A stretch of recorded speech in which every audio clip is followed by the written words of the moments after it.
afternoon, ladies and gentlemen. Welcome back to the Mad Dragon Six Nations Series. England versus Ireland today. A huge game in store for us. Taking a look at the table as it stood at the end of round 3. A little bit separating these two teams out. Ireland find themselves in second place on 10 points. Still trying to compete for that top spot where Scotland currently preside. England down in 4th place on 6 points. Still a little bit of a gap between them and falling down the table, but a win here today, especially with a convincing enough scoreline, will see them move up into second place in the championship. Ireland have played back-to-back games in the Aviva. Today we are in Twickenham, and England, with that home advantage, can they cause a bit of an upset against an Irish team that is firing on all cylinders as England pick up the ball nice and early, and Harry Randall, new to the team this week, makes a big break to start them off. Can England hold on to the ball? They don't manage it. We know how competitive Ireland are at that breakdown as Tyke Byrne gets on his big first surge of the game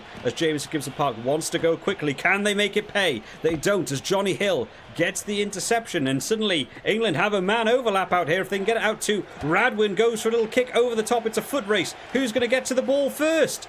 They've let it bounce, and Radwin will be the one to collect it. The wind is swirling around inside the stadium, took it away from the Irish fullback. Letting the ball bounce behind your own dead ball line is very, very dangerous to do. Nice work here to get it out wide to Radwin. Thought he couldn't beat James Lowe one-on-one, went for that kick. You can see his eyes on the ball the whole time. Hugo Keenan's looking for the ball. Everyone's a little bit out of position.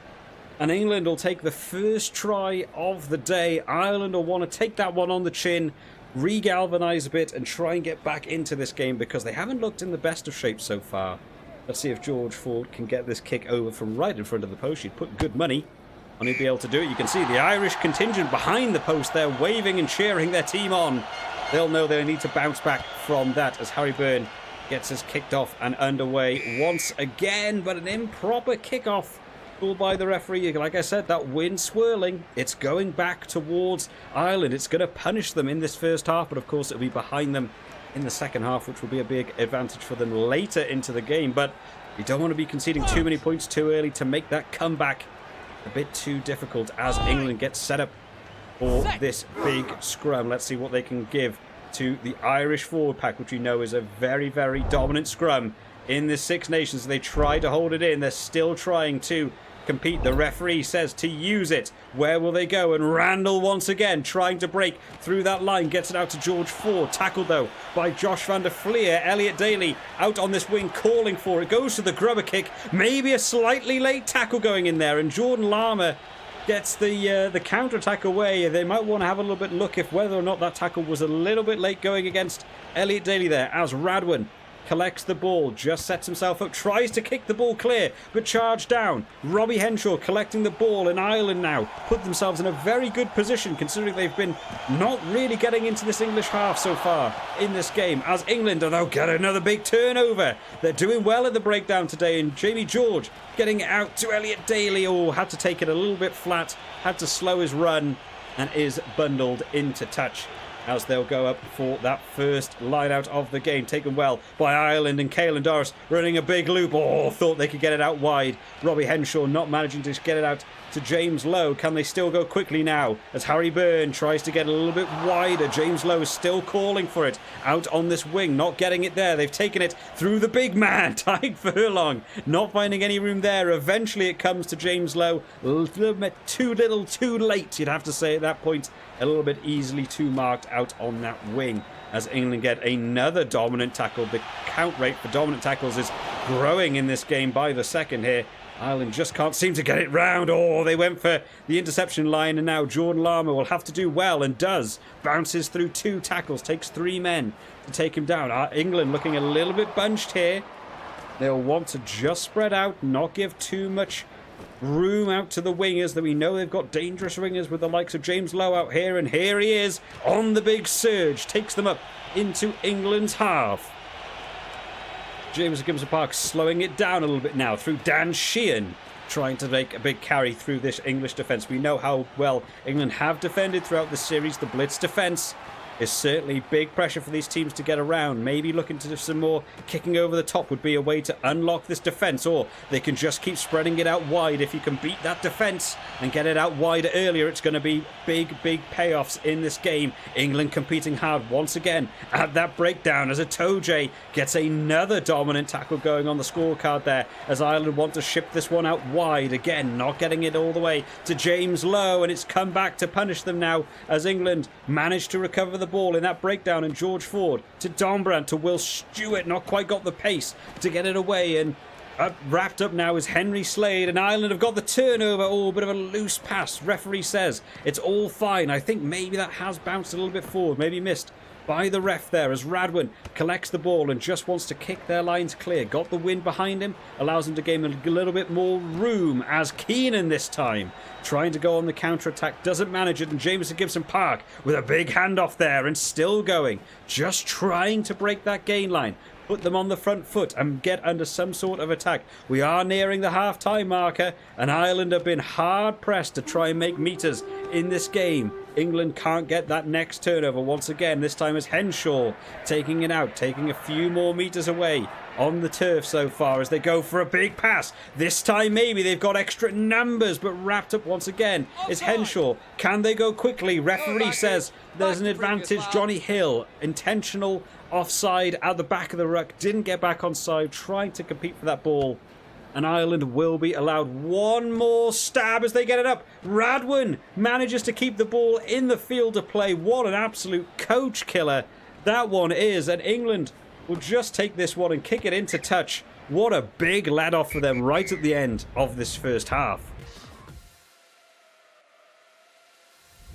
Well. Going into this game, the odds-on favourites were certainly Ireland, looking to put another big performance off the back of two good wins for them in the Mad Dragon Six Nations series. But it is England who've got off to the better start today. Ireland have been trying to probe that English defence. They've been going for a few one-off runners and then backing it up by trying to spread out wide and work their way around the defence. But England defending well, holding up and being able to win those turnovers, eventually leading to the first try of the game. And of course, being started out by Randall, who's just been everywhere today for England, converted over by George Ford to take them out to that 7-0 lead. Ireland have got back on the front foot at the later stages of this second half, but it's just about being able to make the most of that possession. They're still going for a lot of these one-off carries. They are getting it out wide. They are actually slightly beating this English blitz defence, but they've got to get it all the way to the extremities. And getting into this second half, you can't afford big mistakes. Could have taken the easy three. Instead, they went for corner, they went for the glory, and it didn't pay off for them. The kick not getting into touch, and it's going to come back to haunt them. Hopefully in the second half, Ireland can turn this one around. England will just want to hold their defence and maybe take a few easy penalty kicks if they can come their way.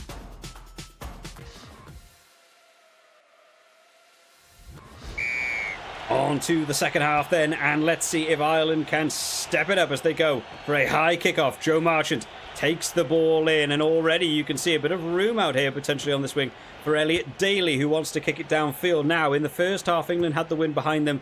Ireland will have the wind behind them this time, so their kicks will have much greater range, and you can see the impact already there as George Furbank picking this ball up at the backfield as Henry Slade getting it out to Radwan, trying to make room. Oh, pushed a little bit close to touch and well wrapped up there by James Lowe to ship him off into touch as we'll go for a line out to Ireland. They do manage to collect it, and they go for a wild play out the back of this line out and still going. They've actually got men out on this wing if they can go quickly. Jameson Gibson Park does. They can keep going out wide, riding the tackle. There was Harry Byrne. Oh, you felt it had to come. And England once again get that turnover. Ireland just aren't being clinical enough when they manage to get into those useful positions. However, a loose ball from Joe Marchant, not getting that pass away, maybe in two minds about where he was going to go, was suddenly granted Ireland a big opportunity in the English 22. You can see the England players in the background there just trying to mark their men because they know the strike runs that can come off the back of an Irish scrum. Let's see how they go. We know they've got a very, very dominant scrum. Let's see what plays they can come out here. They're right in the centre of the pitch. One of the best attacking positions to be able to have from this position. Let's see what they can do. But England have got the early drive. Ireland beginning to push it backwards, though. It looks like Ireland are going to come away with the ball. Who's there to mark it up? They've skipped the man. Was that the move? But Robbie Henshaw cuts back inside. Lama playing a lovely little loop pass around. Doesn't manage to get the stoppage, and Robbie Henshaw goes over for the try. The only player to get a try last week versus Wales in the Mad Dragon series, and once again he's done it.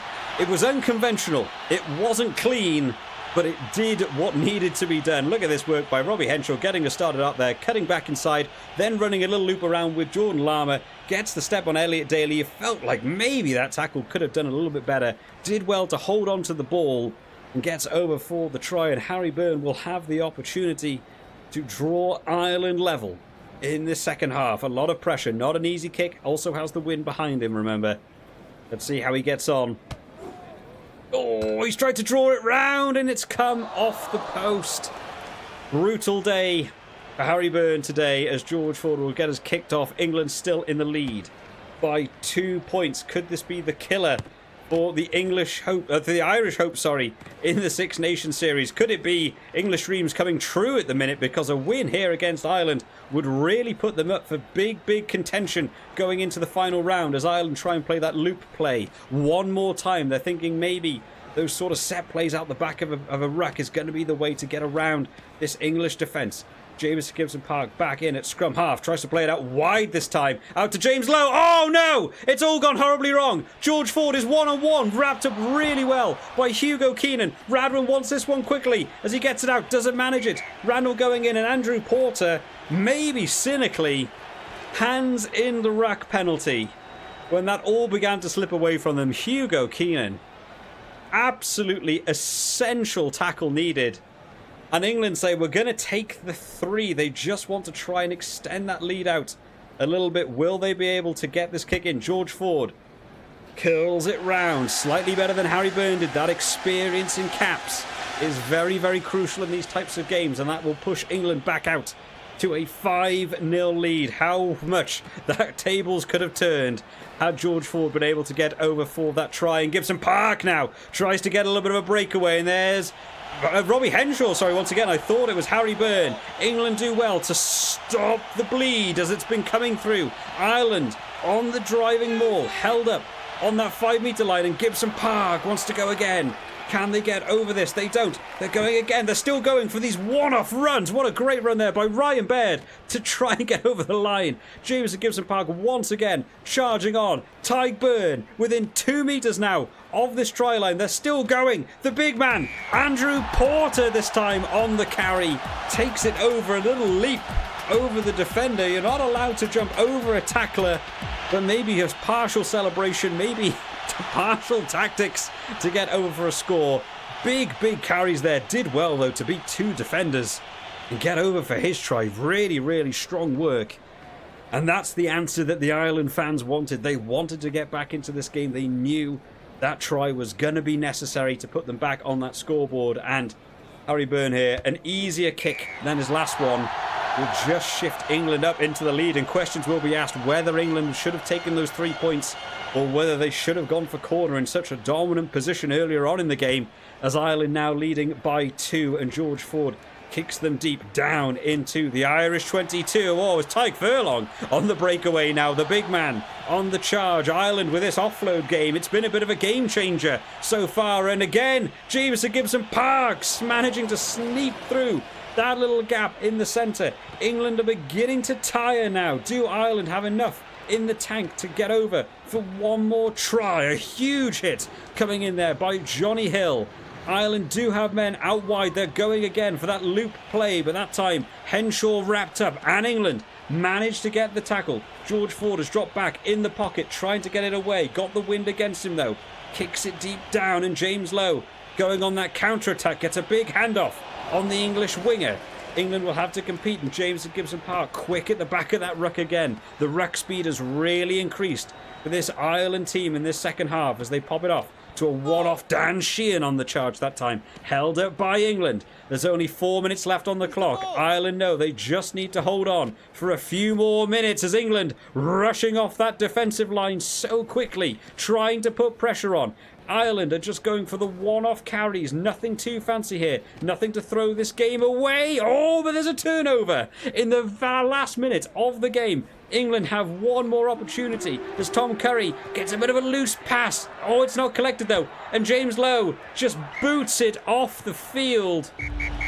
And Ireland have come away with the win, considering at half-time it didn't look to be particularly going their way. They'll be extremely happy with the comeback made in that second half. Andrew Porter getting over for the try after England fought so valiantly on the try line. Really well worked by him. Robbie Henshaw being one of the main deciders here. The big question, of course, will be asked, did England make the right decision in taking the 3 as opposed to kicking for corner when they had that early penalty? But England don't make it, and Ireland will go on to compete for the top position of the Six Nations. Guys, let me know down in the comment section who gets your man of the match for this game, and do you think this could be a realistic scoreline we could see in the actual game on the weekend? I hope to see you all next time, guys. Bye-bye.